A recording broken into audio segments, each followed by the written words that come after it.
Assalamualaikum and welcome to my channel Do Biology. Today we will discuss the aerobic respiration and oxidation of pyruvate. Lastly हमने discuss किया था कि glycolysis ने दो carbon मतलब 3 carbon compound जो है वो पायरुवेट बना दिए थे और 2-3 कार्बन कंपाउंड बनाए थे, मतलब पायरुवेट के 2 मॉलिक्यूल्स बने थे। अब थर्ड पाथवे ये है कि पायरुवेट जो है वो एरोबिक रिस्पायरेशन में जाएगा और एरोबिक ब्रेकडाउन ऑफ पायरुवेट होगा इनटू एसिटाइल कोएंजाइम ए, और फिर एसिटाइल कोएंजाइम ए जो है वो किसके अंदर कन्वर्ट होगा, क्रैब साइकिल के अंदर, या सिट्रिक एसिड साइकिल जो है वो चलाएगा। अब ऑक्सीडेशन ऑफ पायरुवेट क्या होती है कि पायरुवेट जो है वो एंटर नहीं हो सकता डायरेक्टली क्रैब साइकिल के अंदर, ठीक है। पायरुवेट को ब्रेक डाउन होना पड़ेगा into 1 molecule of carbon dioxide and 1 molecule of acetyl coenzyme ए, ठीक है, यानी कि 2 कार्बन कंपाउंड में कन्वर्ट होना पड़ेगा। एसिटाइल कोएंजाइम जो है वो 2 कार्बन रेडिकल है जो माइटोकॉन्ड्रिया के अंदर एंटर होता है। अब ये सारी की सारी ग्लाइकोलिसिस कहाँ होती है, साइटोसोल ऑफ द सेल के अंदर। अब साइटोसोल से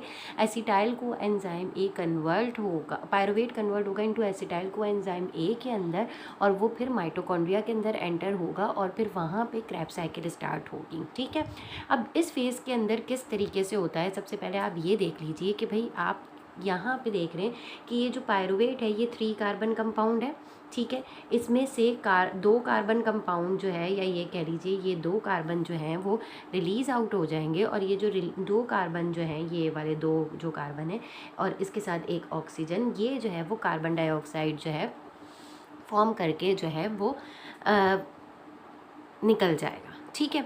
अब यहाँ से ये हो गया, फिर उसके बाद क्या होगा, आपके पास एसिटाइल कोएंजाइम ए है, ठीक है। जब ये इस तरीके से निकल जाएगा तो हमारे पास क्या बच जाएगा, हमारे पास जो है वो पायरुवेट जो है उसके ऊपर एक एंजाइम एक्ट करेगा, वो एंजाइम कहलाता है डीहाइड्रोजिनेज एंजाइम, ठीक है। अब डीहाइड्रोजिनेज एंजाइम के अंदर जो H होगा, ठीक है, वो, ठीक है, और ये वाला जो आपके पास ये एक H है, यहाँ पे एसिटाइल कोएंजाइम ए के साथ जो ये एक H है, ठीक है, ये दोनों करके डीहाइड्रोजिनेज एंजाइम से एक H आ रहा है, और एक जो है वो कि ये बना देंगे NADH2, और ये NAD जो है वो रिड्यूस हो जाएगा इनटू NADH2 के अंदर। यहाँ पे यही लिखा हुआ है कि the 2 molecules of pyruvate which produce as the end product of glycolysis now produce 2 molecule of carbon dioxide, 2 molecule carbon dioxide के निकले, फिर वो एसिटिक एसिड के अंदर कन्वर्ट हो जाएगा जो 2 मॉलिक्यूल सिमिलर स्ट्रक्चर है, फिर कोएंजाइम ए की एडिशन होगी in presence of an enzyme dehydrogenase, ठीक है। और ये जो आपके पास एसिटाइल कोएंजाइम है ये कुछ इस तरीके का स्ट्रक्चर है, इसमें से एक H का मॉलिक्यूल निकल जाएगा जो इसके साथ जाके ऐड हो जाएगा, ठीक है। और फिर जो है वो एसिटाइल कोएंजाइम ए के अंदर जो है वो ये कन्वर्ट हो जाएंगे, 2 मॉलिक्यूल एसिटाइल कोएंजाइम के और 2 मॉलिक्यूल ऑफ NADOH के यहाँ पे फॉर्म हो गए।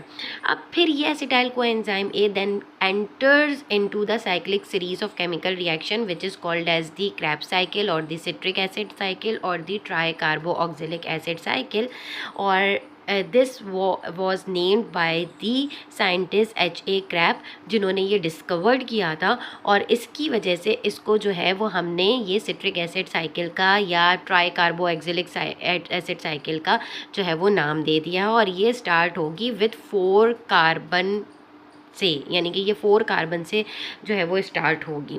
तो we will discuss that cycle in next class, और this is for it today. इसके अंदर क्या होगा, pyruvate will convert into 2 molecular structure acetic acid, and then acetic acid के साथ जो है वो NAD रिड्यूस होगा NADH2O के अंदर, उसके ऊपर एंजाइम एक्ट करेगा डीहाइड्रोजिनेज, उसमें से एक वाटर की एडिशन, एक एसिटाइल कोएंजाइम में से एक हाइड्रोजन की एडिशन होके ये NADH2 के अंदर NAD जो है वो रिड्यूस्ड हो जाएगा, और कोएंजाइम ए जो है वो फिर एंटर होगा, और फिर कोएंजाइम ए जो है वो आगे जो है वो एसिटाइल कोएंजाइम ए जो है वो आगे एंटर होके cyclic series of chemical reaction करेगा, और ये जो है वो 4 कार्बन कंपाउंड स्ट्रक्चर है। That's it for today. If you like it kindly subscribe my channel. Thank you and अल्लाह हाफिज़। यहाँ पे जो ट्रांसपोर्ट प्रोटीन लिखा हुआ है ना, ये वही चीज़ है जो प्रोटीन ट्रांसपोर्ट कर रहा है, वो एंजाइम है, और वो एंजाइम डीहाइड्रोजिनेज एंजाइम है। अल्लाह हाफिज़।